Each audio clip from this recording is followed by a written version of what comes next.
Mais uma vez estava na casa do Senhor. Acho que quinta-feira passada eu falei aqui sobre o meu avô. Tinha feito cirurgia, coração. E abri o coração. Depois de 80 anos. Não é fácil, mas hoje fiquei de visitá-lo. Mas não consegui porque hoje ele foi para casa. Graças a Deus recebeu alta, está em casa. No sábado eu vou lá na cidade de Maruim visitá-lo.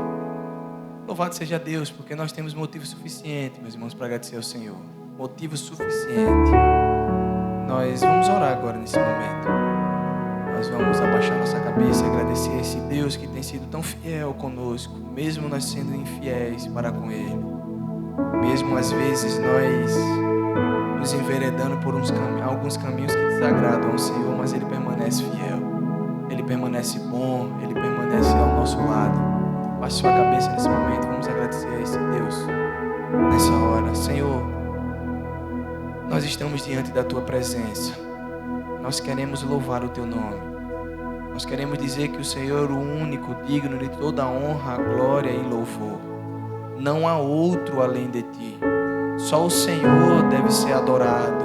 Só o Seu nome deve ser engrandecido. Senhor, muito obrigado porque a nossa vida, ela pertence ao Senhor. O Senhor tem a nossa vida na palma das Suas mãos. Se nós somos alguma coisa, é porque o Senhor nos fez algo. Nós dependemos única e exclusivamente do Senhor. Nós queremos que o Senhor, mais uma quinta-feira, fale ao nosso coração, Senhor. Que o Senhor venha limpar toda a iniquidade do nosso coração. Que o Senhor perdoe os nossos pecados. Que o Senhor nos leve a uma intimidade, a um encontro ainda mais real com o Senhor. Nós podemos, Senhor, sentir a Tua presença entre nós. Não é normal que um grupo de pessoas, depois de um dia corrido, podendo ficar no seu lar, se reúna aqui em prol de algo que não existe, porque sabemos que o Senhor é real e dono de todas as coisas. É o Teu Espírito Santo que nos move e nos faz chegar até aqui. Obrigado, Senhor. Obrigado porque o Senhor tem sido muito fiel para conosco. Muito obrigado, Senhor. Toma as nossas vidas nas Tuas mãos. Nós oramos, Senhor, com um coração muito grato ao Senhor por tudo. Oramos no nome de Jesus. Amém. Louvado seja Deus. Meus irmãos, nesse momento nós vamos fazer a leitura bíblica no Salmo 51. Nós não temos. Abra sua Bíblia, por gentileza, no Salmo 51. Nós vamos fazer na moda tradicional. Aqueles que abrirem reverentemente, se puderem ficar de pé. Vamos ler todos juntos, em reverência à palavra do Senhor. Salmo 51. Nós vamos ler todo ele. Amém? Amém? Graças a Deus. Assim diz a palavra do Senhor. Tem misericórdia de mim, ó Deus, por Tua causa do Teu amor. Por causa da Tua grande compaixão, apaga as manchas da minha rebeldia. Lava-me de toda a minha culpa, purifica-me de todo pecado. Pois reconheço minha rebeldia, meu pecado me persegue todo o tempo. Pequei contra Ti, somente contra Ti. Fiz o que é mal aos Teus olhos. Por isso, tens razão no que dizes, e é justo o Teu julgamento contra mim. Pois sou pecador desde que nasci, sim, desde que minha mãe me concebeu. Tu, porém, desejas a verdade no íntimo, e no coração me mostras a sabedoria. Purifica-me da minha impureza, e ficarei limpo. Lava-me e ficarei mais branco que a neve. Devolva-me a alegria e a felicidade. Tu me quebrastes. Agora, permite que eu exulte outra vez. Não continues a olhar para os meus pecados. Remove as minhas manchas de minha culpa. Cria em mim, ó Deus, um coração puro. E renova dentro de mim um espírito firme. Não me expulses da Tua presença e não retires de mim o Teu Santo Espírito. Restaura em mim a alegria da Tua salvação e torna-me disposto a Te obedecer. Então ensinarei Teus caminhos aos rebeldes e eles voltarão a Ti. Perdoa-me por ter derramado sangue, ó Deus da minha salvação. Então, com alegria, anunciarei a tua justiça. Abre meus lábios, Senhor, para que minha boca te louve. Tu não desejas sacrifícios, do contrário, eu os ofereceria. Também não queres holocaustos. O sacrifício que desejas é um espírito quebrantado. Não rejeitarás um coração humilde e arrependido. Olha com favor para Sião e a ajuda. Reconstrói os muros de Jerusalém. Então te agradarás dos sacrifícios de justiça, dos holocaustos e das ofertas queimadas, e sobre o teu altar novilhos voltarão a ser sacrificados. Amém. Podem sentar, meus irmãos. Essa palavra, o salmista Davi, quando ele escreve, passando por tempo de guerra, de luta, e ele nunca esquece do Senhor, e ele sabe do coração dele. Davi é um daqueles que mais fala sobre o seu coração. Fala no Salmo 51, fala no Salmo 139, vai falar sempre do coração, e ele sabia que o coração dele era tão perverso quanto ele poderia imaginar. Então ele pede, Senhor, versículo tão conhecido, imã do geladeira da vovó, cria em mim, ó Deus, um coração puro, e renova dentro de nós um espírito firme, um espírito inabalável. E um pouco mais à frente ele diz, Senhor, traz de volta a alegria da salvação. Meus irmãos, que nós nunca possamos esquecer da alegria da salvação. Se tem uma bênção que você pode ter na sua vida, é você poder dormir e saber que mesmo se você não acordar amanhã, você estará com Cristo. A alegria da salvação. É isso que nós não podemos perder de vista, porque tudo isso aqui é passageiro. Mas um dia nós estaremos com o nosso Senhor face a face, e essa alegria de vê-lo é que nos motiva todo dia a buscá-lo em todo o tempo. Então que isso seja a nossa alegria, a alegria da salvação. Louvado seja Deus, meus irmãos. Nesse momento, antes do período de oração, eu queria convidar a irmã Josefa. Semana passada ela tinha um testemunho para dar, mas ela vai dar agora em nome de Jesus, porque nós oramos por isso, e agora nós vamos interceder também pelas bênçãos que o Senhor tem derramado.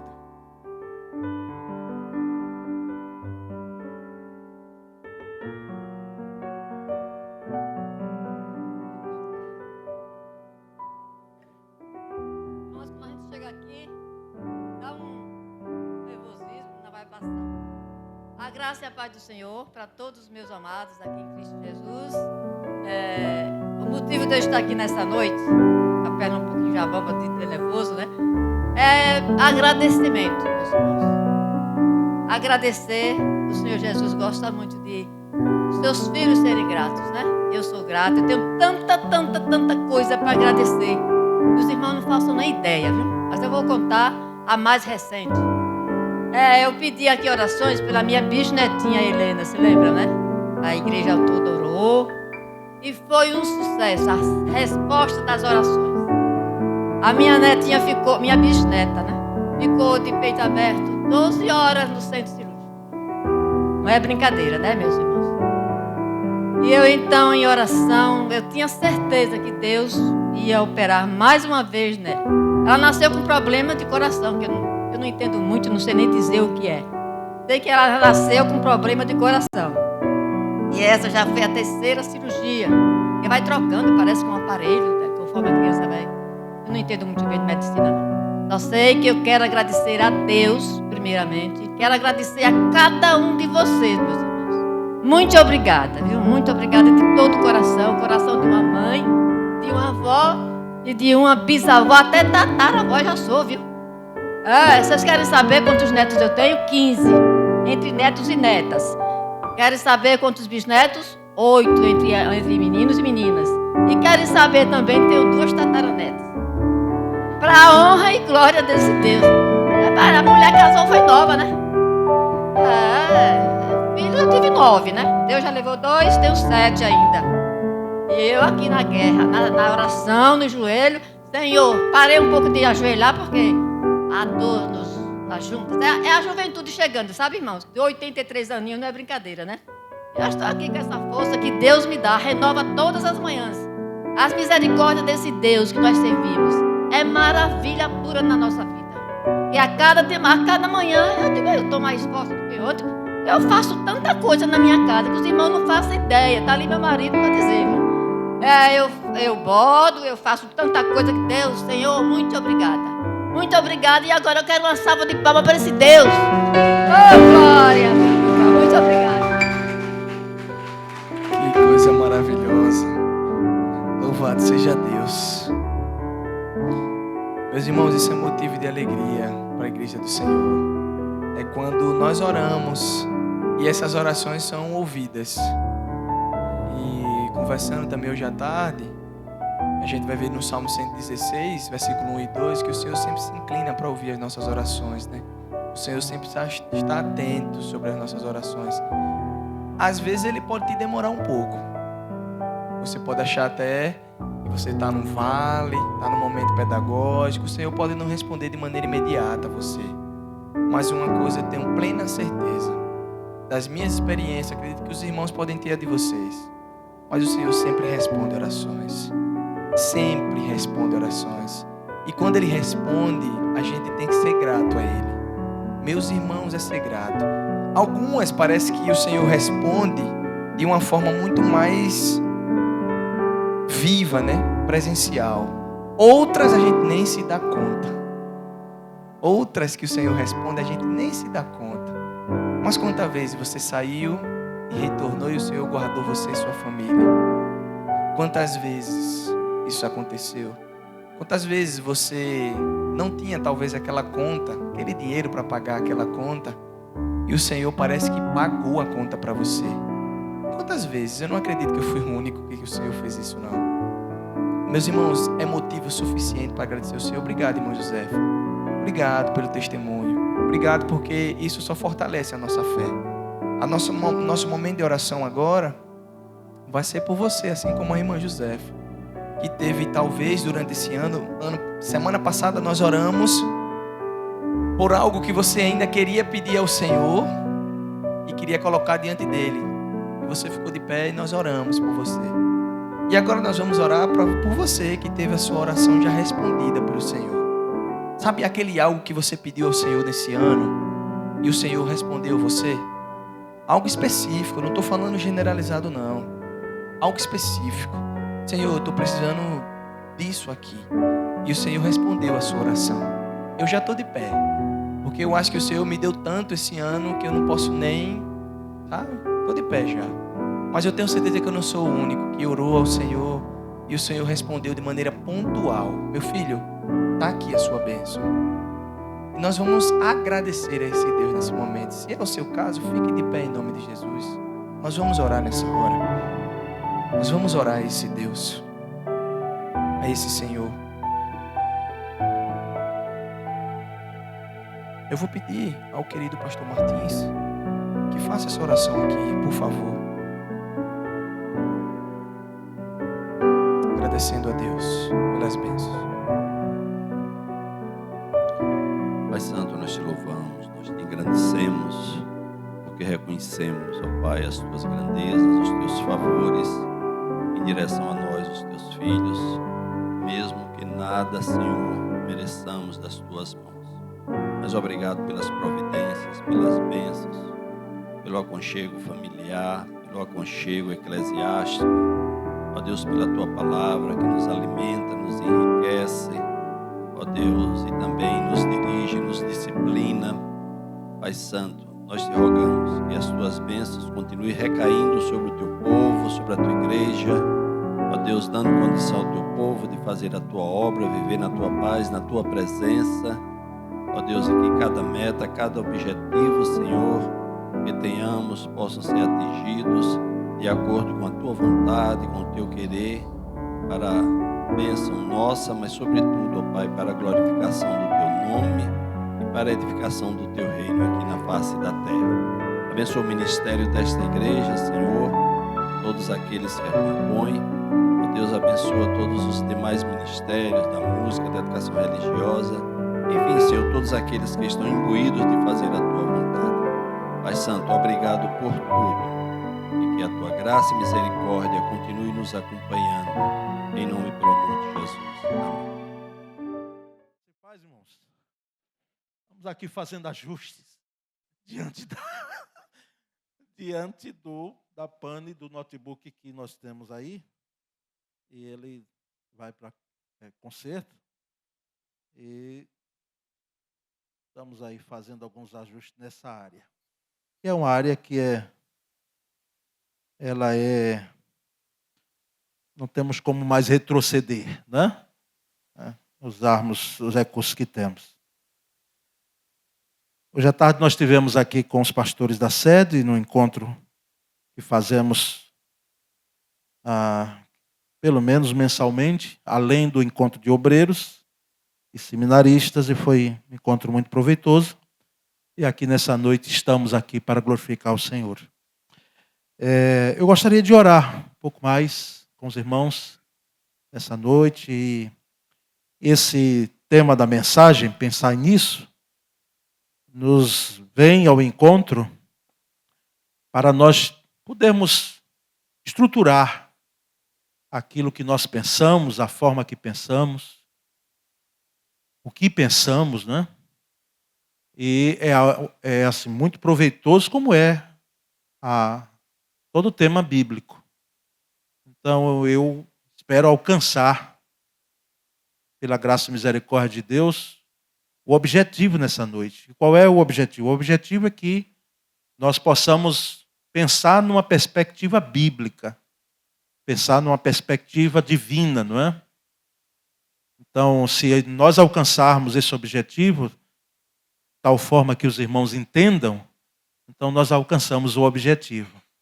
Esse é um primeiro ponto. Segundo ponto é praticar isso. Se alguém já vem fazendo, glória a Deus por isso. Mas é possível que alguém precise dessa ajuda, desse auxílio da palavra. Vamos orar nesse sentido. Senhor, nessa noite aqui estamos. Agradecemos, ó Deus, por estarmos juntos aqui. Esse grupo aconchegante, nesse lugar que o Senhor nos deu, os recursos para melhorar a sua estrutura. E que bom ver a Pibinha como temos hoje. Ela já nos servia como era, porque nós não estamos atrás do luxo. Mas nós queremos oferecer no culto e termos o melhor. O que é excelente ou próximo ao excelente, porque sabemos que estamos nesse caminho ainda. Muito obrigado por cada pessoa que veio aqui. Eu penso, Senhor, e tenho convicção nisso, de que alguns aqui chegaram vindo de outros locais, alguns aqui tiveram um dia, quem sabe, atribulado, dia cheio de compromissos, ou não. Mas aqui nós estamos para receber a Tua palavra. E que o nosso coração seja terreno fértil para essa semeadura. E o maravilhoso disso é que a Tua palavra, a própria palavra diz que a palavra de Deus não volta vazia. Portanto, me dê graça, Senhor, em nome de Jesus. Ó Deus, para que eu fale na autoridade do Teu Espírito, para que eu fale aquilo que a palavra diz e não me desvie dela, para que eu alcance o objetivo como nós falamos. Essa é a nossa oração, nós a fazemos em nome de Jesus. Amém. Graças a Deus. Abramos nossas Bíblias em Filipenses capítulo 4, versículo 8. Filipenses 4:8. É um texto, apenas um versículo, né, como nós chamamos. Filipenses 4:8. O tema dessa mensagem é Nisso Pensai. Eu estou aproveitando a expressão do próprio versículo, quando finaliza com essa frase, Nisso Pensai. E que bom, Bia que conseguiu colocar aqui. Né? Eu vou ler, irmãos, primeiro aqui na versão Almeida atualizada, depois leremos todos juntos aqui a versão da tela, que é outra versão. Diz assim, finalmente, irmãos, tudo que é verdadeiro, tudo que é respeitável, tudo que é justo, tudo que é puro, tudo que é amável, tudo que é de boa fama, se alguma virtude há, se algum louvor existe, seja isso que ocupe o pensamento de vocês. Amém. Vamos ler juntos esse texto, nessa versão? Quanto ao mais, irmãos, tudo que é verdadeiro, tudo que é honesto, tudo que é justo, tudo que é puro, tudo que é amável, tudo que é de boa fama, se há alguma virtude, se há algum louvor, nisso pensai. Amém. Graças a Deus, irmãos. Irmãos, o pensamento é uma área estratégica do nosso ser e que deve ser guardada, observada, vou usar o termo policiada, atentada. O pensamento. O pensamento é uma área da nossa vida, é um campo da nossa vida que deve ser guardado. A Bíblia, ela diz para nós guardarmos o nosso coração e as nossas mentes em Cristo Jesus. Pensamentos errados naturalmente vão levar a condutas erradas. Pensamentos errados, incoerentes, desalinhados, principalmente com a palavra, mas não apenas com a palavra, mas com a vida, em alguns aspectos, trarão consequências desastrosas à nossa vida. E percebemos, pois, que por isso devemos levar todo pensamento cativo à autoridade de Cristo, ou à obediência de Cristo, como diz lá em 2 Coríntios, capítulo 10, o versículo 5. Ou seja, que o nosso pensamento, ele passe pelo crivo, não é? Ele passe pelo pente fino da obediência a Cristo. Ou seja, que aquilo que eu pense seja também, e acima de tudo, alvo da minha perspectiva de como Cristo vê aquilo que eu estou pensando. As nossas maiores batalhas, irmãos, sem dúvida, elas são travadas no campo da mente. É na mente. Na mente aqui é onde ocorre uma guerra, uma batalha. E lembramos dos termos batalha quando observamos lá o apóstolo Paulo tratando sobre a carne, as obras da carne, os frutos do Espírito. Quando tratamos sobre batalha num campo espiritual. Então, as nossas maiores batalhas são no campo da mente. E é no campo da mente que a guerra é ganha ou ela é perdida. É no campo da mente onde temos vitória ou temos derrota. E percebemos, irmãos, que o homem é aquilo que pensa. O homem é aquilo que pensa. Essa frase de James Allen, que nasceu em 1864 e faleceu em 1912, é uma frase de autoria dele. Ele era filósofo e escritor britânico, mas ele não surgiu assim, essa frase do além. Obviamente, ele lia as Escrituras, mesmo sendo filósofo. E lá em Provérbios, capítulo 23, versículo 7, nós temos algo anterior a James Allen, citando isso aí. De que o homem é aquilo que ele pensa. Está lá em Provérbios 23, 7, não com essas expressões, esses termos, mas tem, porque como imagina em sua alma, assim ele é. Ou seja, vem falando sobre o ser humano, sobre a pessoa humana, e Salomão, nesse provérbio aqui, ele diz, porque como homem, a pessoa imagina em sua alma, em seu coração, e aí nós podemos entender como mente, como ser, assim ele é. Então, assim, com todo respeito a James Allen, a Escritura já disse primeiro. E assim sempre é, não é, irmãos? Lavoisier dizia que nada se cria, tudo se transforma, não é? Então, a palavra antes já tinha dito essa que podemos chamar de verdade. Então, a mente, irmãos, é um arquivo. Gravemos bem isso. A mente é um arquivo em potencial. É claro que nós temos hoje celular, notebook, não é? Computador, que é impressionante. Eu mesmo, quando comecei a lidar com essa área, eu digo, meu Deus, que coisa esplendorosa, maravilhosa. E já vim pegar depois. Imagina hoje essa geração de adolescentes, não é? E de jovens que nós temos, que parece que eles já nascem lidando com esses negócios. Às vezes não precisa nem ensinar, mas ele mesmo vai lá e a mente, essa chamada mente digital, né? Porque li há um tempo atrás e, assim, com argumentos científicos, né? Em uma revista, inclusive, de caráter científico, dizendo que toda geração que nasceu até a década de 80 para trás é uma geração cronológica. É uma geração analógica, aliás. Não é? Analógica. Cronológica não. Cronologia é bom, mas não é analógica. Toda geração que nasceu de 90 para cá, de 1990 para cá, é a geração digital.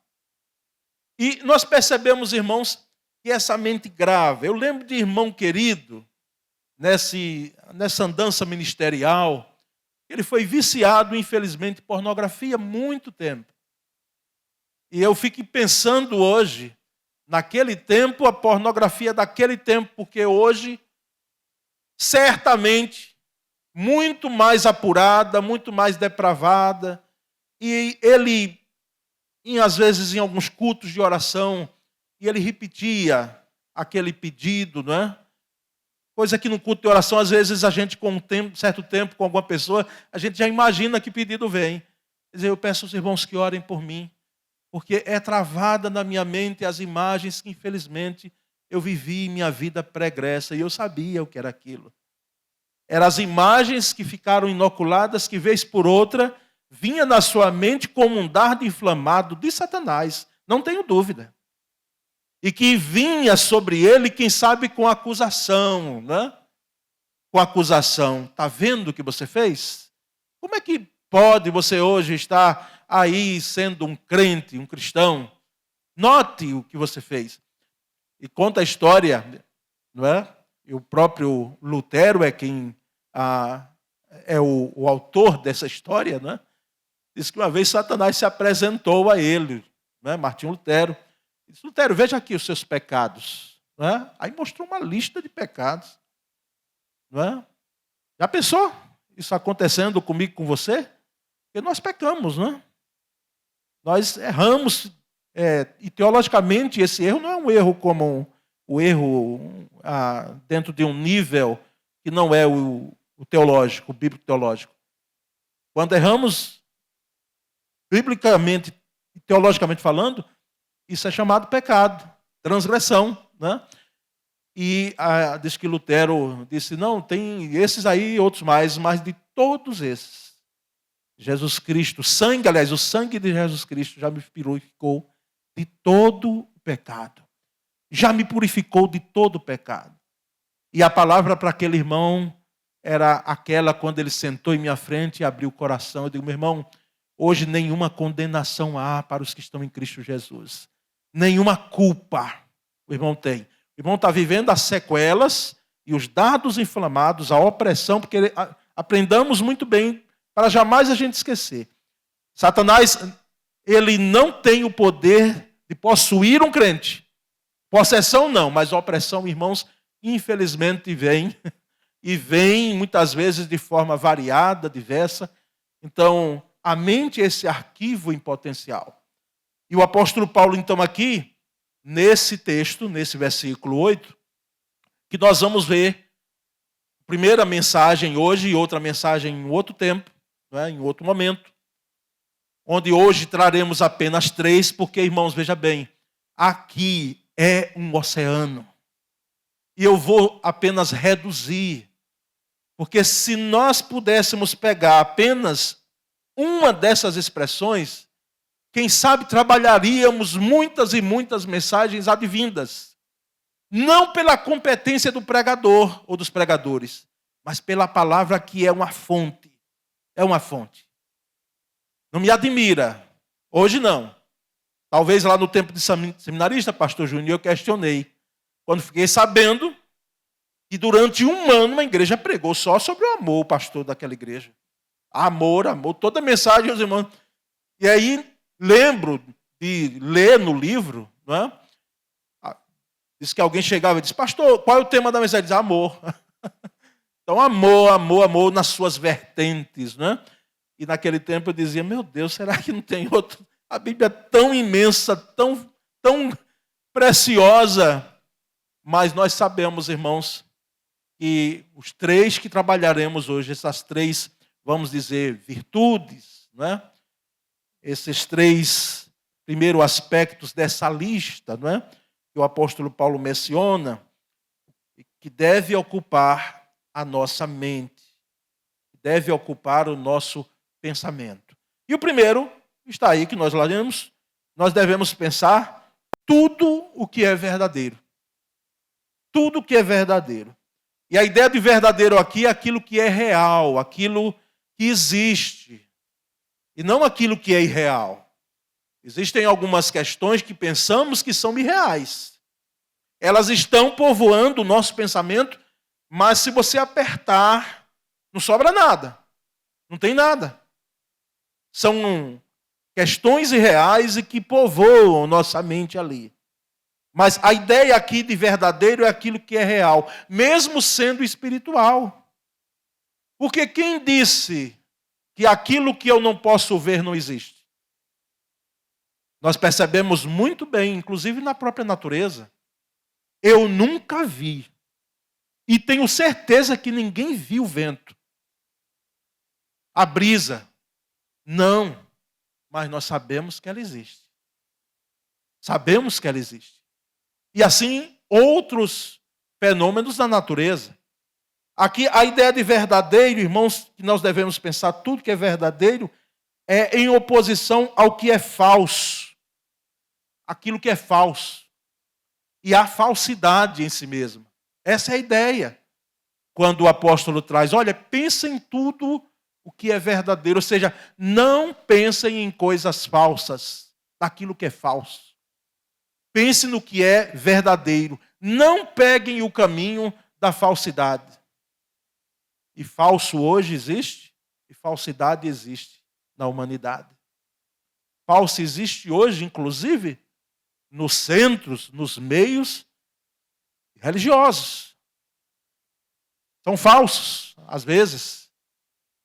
Quando a gente vai ver, é uma doutrina falsa, é um ensino falso, é um pastor falso, é um crente até falso. E nós percebemos também que a falsidade, em algum momento, nas relações humanas, ela também existe. E em nossa mente, o apóstolo está dizendo, pensem no que é verdadeiro. Tudo que é verdadeiro e não o que é falso ou o que cheira a falsidade.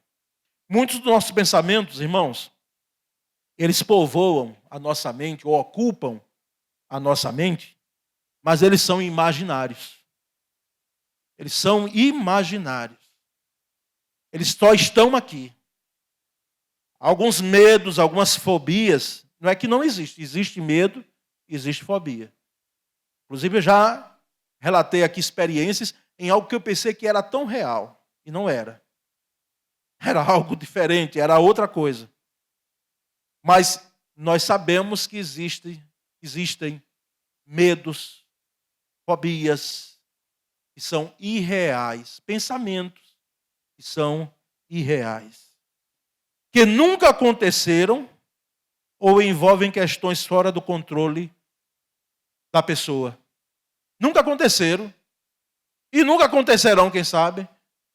Foge ao nosso controle, mas eles estão aqui, sendo agasalhados povoados, rodando aqui a nossa mente e trazendo um dano muito grande. Muito grande.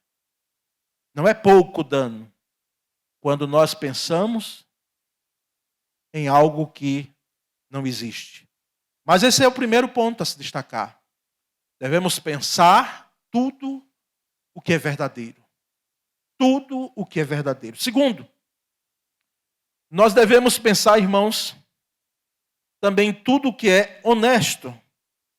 Traz a ideia aqui de alguém que vive neste mundo e tudo o que ele faz, atentem os irmãos a isso, deve ser um culto a Deus.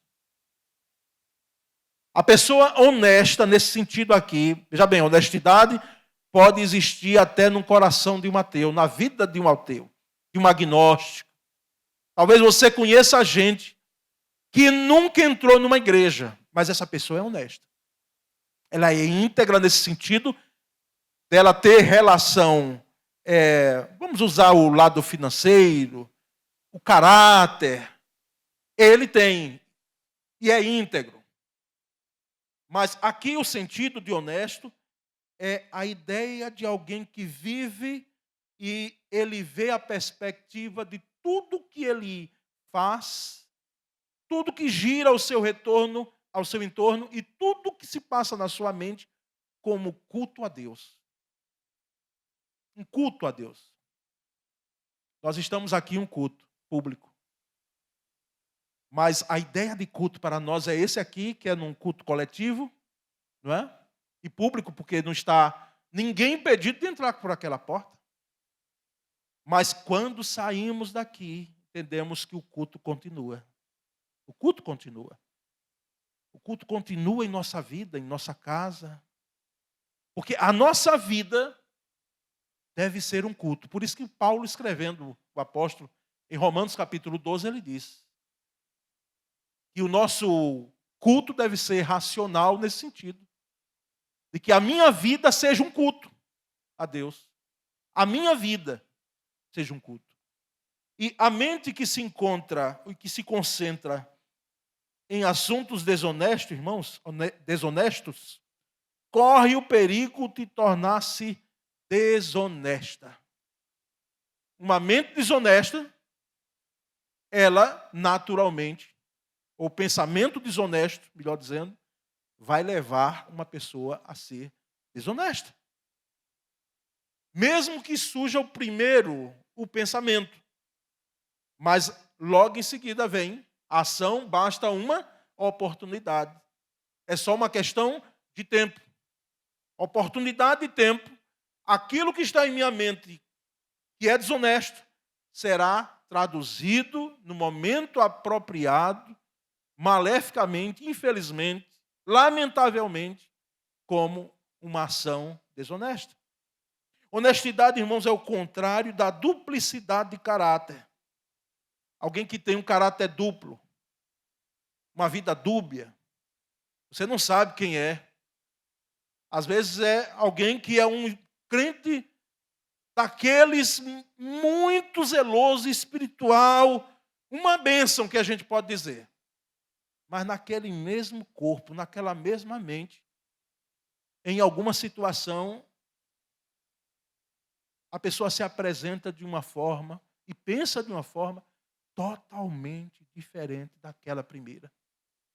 Bipolaridade, irmãos, é uma doença, não é? E isso é encarado pelas organizações de saúde como doença. Mas, irmãos, bipolaridade no sentido religioso de uma vida dúbia é algo desastroso. Imagine num corpo só, numa mente só, como eu disse, nós temos ali mesmo alguém honesto ou que se passa de honesto, né? Vende a imagem de honesto, mas é desonesto. O crente deve ser sincero, irmãos, tanto em palavra quanto em comportamento. Ser o que ele é. Ser o que é. E ser o que é, muitas vezes, não é ser mal educado. Porque eu já vi gente dizendo, não, eu disse mesmo. Comigo assim, eu digo logo o que me vem, porque na mente, não é? Porque eu sou direto. Sou direta. E às vezes nesse ser direto, ser direta, você é mal educado, você descumpre a palavra.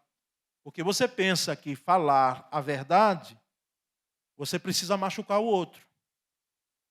Eu posso falar a verdade, é impressionante como Jesus, ele confrontava as pessoas, falava a verdade, inclusive ele é a verdade,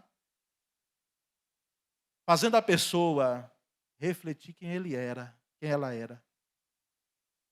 E com muita categoria, né? Alguém plenamente homem, plenamente Deus, dizendo a verdade sem machucar, mas confrontar sim. Então, irmãos, nós devemos pensar tudo que é verdadeiro e tudo que é honesto. E por último, nessa primeira mensagem, que aprova a Deus, a segunda venha para tratarmos as 4 que restam. Tudo que é justo. A palavra grega dikaios, justo. Dikaios. Enfatiza aqui uma correta relação com Deus e com as pessoas. Quem é dikaios? Alguém que tem uma relação correta com Deus e com o próximo. Tendo recebido de Deus tanto a justiça, nós recebemos imputada, quanto a justiça comunicada. São 2 termos mais usados pela teologia reformada, mas nós vamos explicar. A justiça imputada, aliás, é aquela que vem através de Cristo e só dele. Vem de Cristo. É quando Deus, em sua santidade, olha para mim, para você, e ele não vê o pecador e o pecado. Ele vê alguém justificado, alguém justo. Porque quando ele olha para mim e ele olha para você, ele olha para o sacrifício de Cristo que morreu por mim e morreu por você. Por isso que nós somos justificados em Cristo Jesus. Então isso é de fato uma justiça imputada. Deus imputa a nós a justiça que foi uma justiça defendida em Cristo Jesus. E a justiça comunicada é a justiça que nós estamos em processo. E é um processo de santificação. Nós estamos em caminho aí. E que só quando partirmos daqui ou quando Cristo voltar, nós chegaremos à plenitude, à concretização dessa justiça comunicada, porque é um processo. É como se fosse, como disse Dr. Russell Shedd, Pastor Shedd dizendo que é como se fosse uma espiral. Que ela vai subindo, subindo, enquanto morarmos aqui na terra. Enquanto estivermos aqui, nunca chegaremos ao seu ápice. Mas estaremos em caminho, em uma peregrinação abençoada de santificação. Então, essa é a justiça comunicada. E percebemos então que pensar tudo que é justo, irmãos, é fundamental. Então pensemos tudo que é verdadeiro, tudo que é verdadeiro, tudo que é honesto e tudo que é justo. Com essa dimensão, com essa perspectiva. E aí eu trago algumas considerações finais para essa mensagem.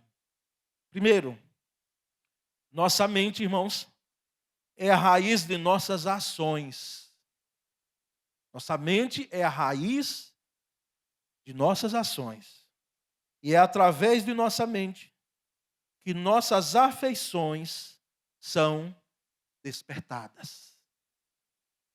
Na mente tem a origem das nossas ações e é através da nossa mente que nós temos as afeições despertadas. Por isso o cuidado com o pensamento. A Bíblia ensina que devemos pensar sobre tudo. Porque alguém pode advogar, quer dizer que eu só devo pensar então aquilo que está dentro do prisma cristão? Eu não posso pensar em outras, na arte, na música, na ciência? Não!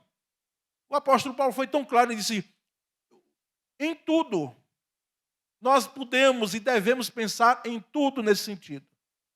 Mas, e sobretudo, precisamos aprender a fazer isso a partir de uma perspectiva bíblica. A perspectiva bíblica é a perspectiva divina. Que o meu pensamento, esse tudo aí que eu possa pensar, não é tudo o que eu quero, não é tudo que a minha carne deseja. Não é tudo que nem mesmo sendo carne, mas é algo que eu quero pensar e agasalhar. Esse tudo aí precisa estar dentro do prisma, dentro da ótica das Escrituras. Porque senão eu estarei fora desse prisma, né? Desse crivo das Escrituras. Pensar de forma coerente com as Escrituras. Terceiro e último, nós usamos regras, não é? Para o nosso bem-estar. As regras são para o bem da comunidade.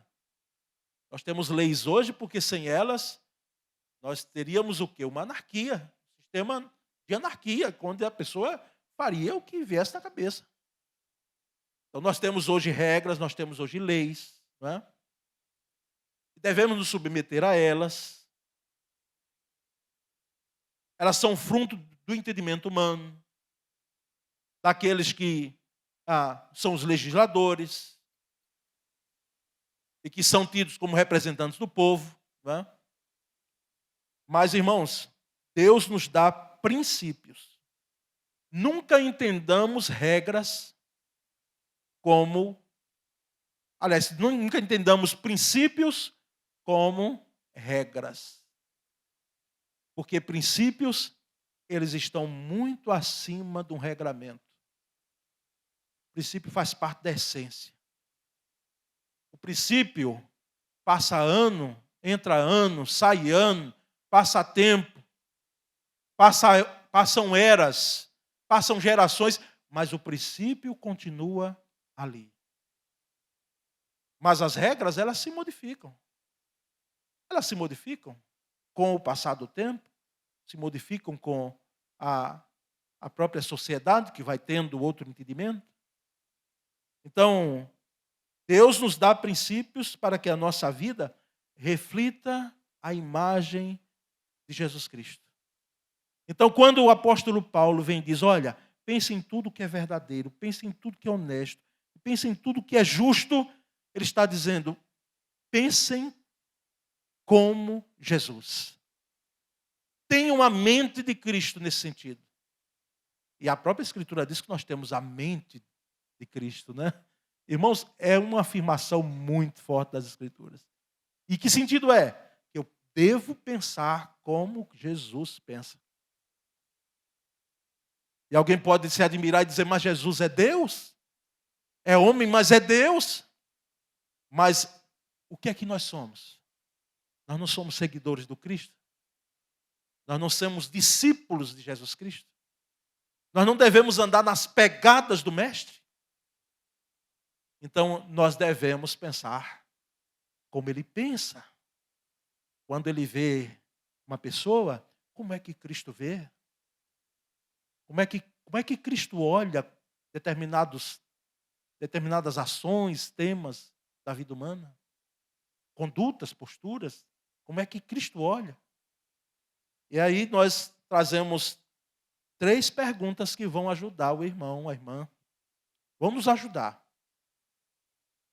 a nós podermos burilar o nosso pensamento, para ver que caminho ele está andando. O que é que tem povoado aqui? O que precisa ser retirado? O que precisa ficar? O que precisa até melhorar? Primeira pergunta. Existe qualquer coisa? Eu não gosto muito do termo coisa, viu, irmãos? Mas como aqui nós estamos pegando emprestado, né? Essas 3 perguntas, eu não tive outro termo para colocar, para mudar. Mas eu acho coisa assim muito genérico, muito subjetivo. Existe qualquer coisa sobre a qual eu deva pensar mais? Existe algo que necessita que você deve pensar mais.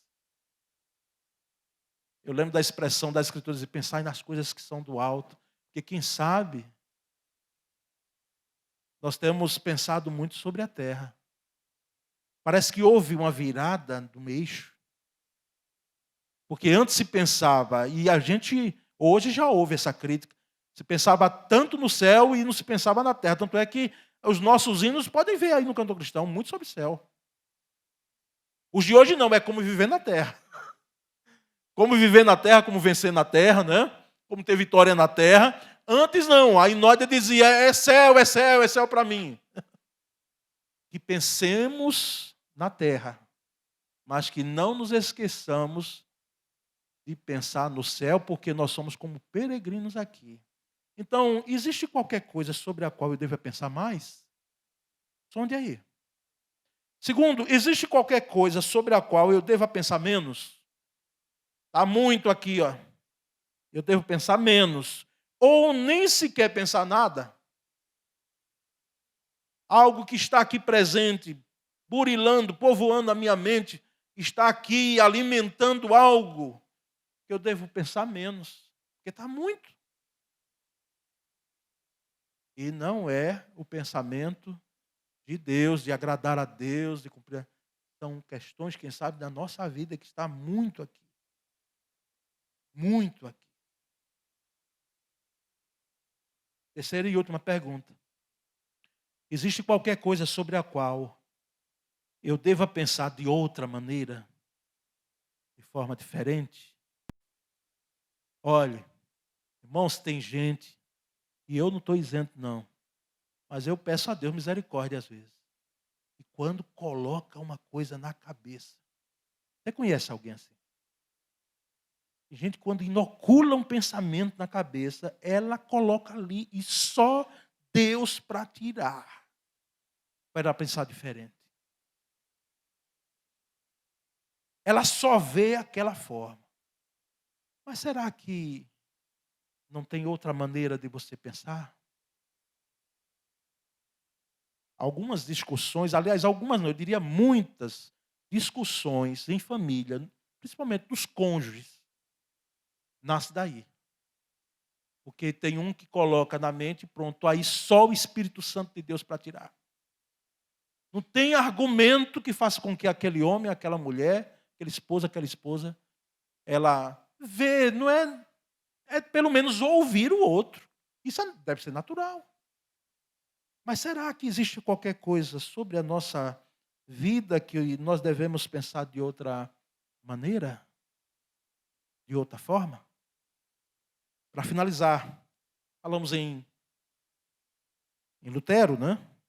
E me parece que foi Lutero, vocês que leem aí também Lutero, me digam se foi isso mesmo. Digam depois, tá certo? Ele disse que você não pode impedir que um passarinho passe voando sobre a sua cabeça. Você não pode. Nem eu, nem você. Coloque aí um Golias de quase 6 metros para impedir. Mas você e eu, nós podemos e devemos impedir de que as aves, os pássaros, façam ninho na nossa cabeça. Qual é a moral da história? Está claro? Está claro. Tem pensamentos que vêm, irmãos, que o fato, inclusive, deixa eu dizer a alguém que eu estava dizendo essa semana isso. Ser tentado não é pecado. Pecado é quando eu cedo à tentação, quando eu caio em tentação. Porque, irmãos, ser tentado, nós somos quase que diariamente, aliás, diariamente, eu diria, sem medo de errar. Porque enquanto existem algumas provas em nossa vida, que vêm uma vez na vida, quem sabe, e elas não se repetem mais nunca, tenha certeza, uma tentação, ela vem e volta, ela volta, como a mosca. Na sua teimosia, por mais que você afugente, ela dá o giro. Você pensa que foi embora, que nada. Olha ela lá de novo, no mesmo lugar. Então, o fato de eu pensar, vir em minha mente, vem, e eu não devo agasalhar não devo é agasalhar. E cuidado para não estar pensando demais, viu? Porque no primeiro pensamento, segundo, terceiro, quarto, quinto, e aí vai, é uma porta aberta para que esse pensamento ele seja agasalhado. E depois de algumas vezes você dizer, não, você diz, pode ficar um pouquinho.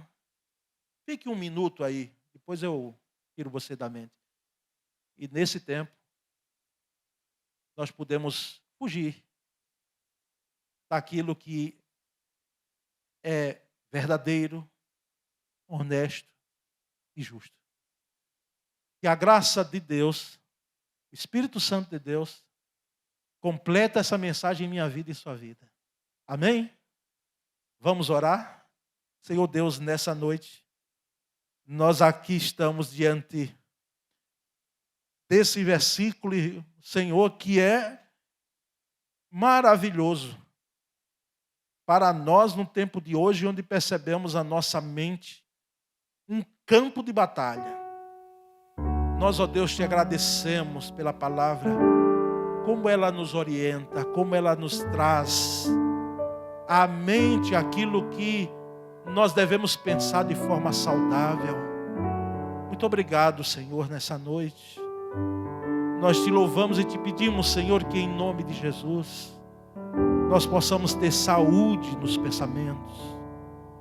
Que, ó Deus, aquilo que o Pai não plantou seja retirado da nossa mente, em nome de Jesus, nós possamos arrancar sem pena, sem dó.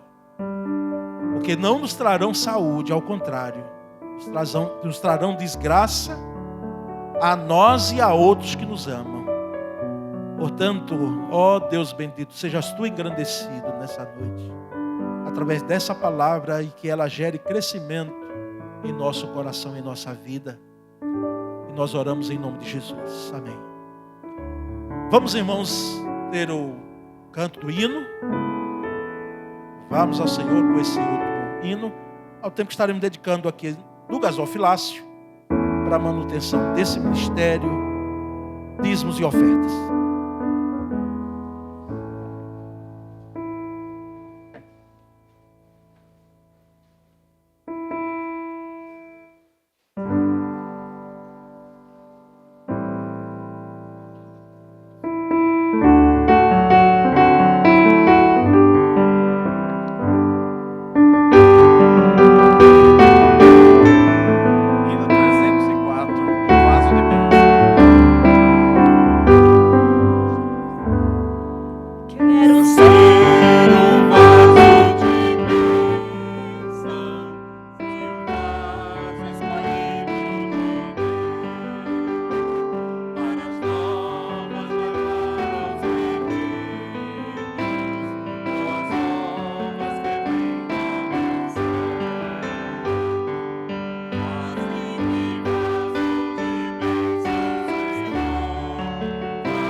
Nós vamos orar, agradecendo o ofertório.